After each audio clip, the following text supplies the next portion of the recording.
కవిత మరో షర్మిల కాబోతున్నట్టు కనిపిస్తోందంటున్నారు మెదక్ ఎంపీ రఘునందన్ రావు. కవిత లేఖ ద్వారా కేసీఆర్ కుటుంబంలో వారసత్వ చిచ్చు బయటపడిందన్న ఆయన ఆమెను బయటకు పంపడానికి కేటీఆర్, హరీష్ ఒక్కటయ్యారని కామెంట్ చేశారు.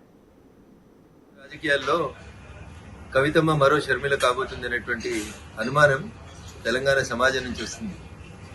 ఎందుకంటే ఈ పంచాయతీ కుటుంబ పంచాయతీ, రాజకీయ వారసత్వ పంచాయతీ, ఆస్తుల పంచాయతీ ఎందుకు ఆల్ ఆఫ్ సడన్ గా కవిత గారు అమెరికాలో ఉన్నప్పుడు మే 2వ తారీఖున రాసినటువంటి లేఖ ఇంతగా ప్రజల్లో చర్చనీయాంశం అవుతుందంటే ప్రజల ఆలోచన లోపల ఒక అర్థం కనబడతా ఉంది స్పష్టంగా.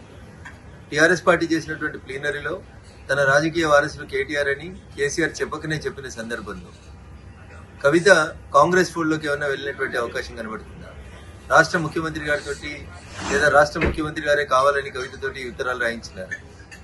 ఈ పరిణామాల తర్వాత కేటీఆర్ గారు హరీష్ రావు గారి ఇంటికి వెళ్ళడం, బాబా బొమ్మరుదులు ఇద్దరు ఒకటనేటువంటి ఒక మెసేజ్ ని బయటికి పంపడం, తనను ఒంటరి చేస్తున్నారు, బయటికి పంపిస్తున్నారు అనేటువంటి ఆలోచన వచ్చిన తర్వాత కవిత తప్పనిసరి పరిస్థితులలో కాంగ్రెస్ ఫోల్డ్లోకి పోయిందేమో అనేది తెలంగాణ ప్రజల అనుమానం.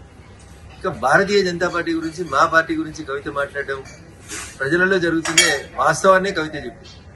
ప్రజలలో భారతీయ జనతా పార్టీ రోజు రోజుకు బలపడుతుంది. వచ్చే ఎన్నికల తర్వాత భారతీయ జనతా పార్టీ రాష్ట్రంలో అధికారంలోకి రాబోతుంది.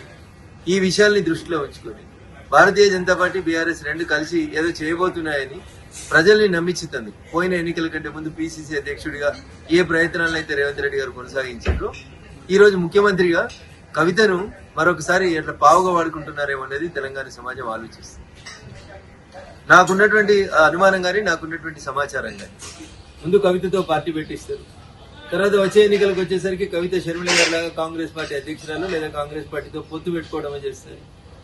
ఇది గతంలో ఈ రాష్ట్ర రాజకీయాల లోపల ఇట్లాంటి ఒక ప్రయోగం చేస్తే బాగుంటుండే అని నేను చెప్పలే. టీఆర్ఎస్ సిద్ధాంతకర్త అని చెప్పుకుంటే ఆయన మొన్న ఒక టీవీ ఛానల్లో చెప్తాడు, 2018 ఎన్నికలప్పుడు కేసీఆర్, హరీష్ రావు తోటి ఒక పార్టీ పెట్టిస్తే మంచిగుంటుండే, ఆ పార్టీని ఎన్నికలు అయిపోయినాక మళ్ళీ మెర్జ్ చేసుకుంటే బాగుంటుండే అనేది టీఆర్ఎస్ పునాది నేనే అని చెప్పుకునేటువంటి ఒక సిద్ధాంతకర్త మొన్న ఒక టీవీ ఛానల్లో మాట్లాడుతూ చెప్పారు. వీటన్నింటినీ క్రోడీకరించి చూసినప్పుడు కవితని కాంగ్రెస్ నడుపుతుందా, కవితని రేవంత్ రెడ్డి గారు నడుపుతున్నారా, కవిత మరో షర్మిల కాబోతుందా అనేటువంటి అనుమానం అయితే చాలా స్పష్టంగా తెలంగాణ సమాజం ముందుంది. కవిత చెప్పినా, కేసీఆర్ చెప్పినా, మీడియా మిత్రులు చెప్పినా భారతీయ జనతా పార్టీ ఈ రాష్ట్రంలో బలపడుతుంది, భారతీయ జనతా పార్టీ ఈ రాష్ట్రంలో అధికారంలోకి రాబోతుంది అనేటువంటి విషయాన్ని టీఆర్ఎస్ కవితనే చెప్పకనే చెప్పినట్టు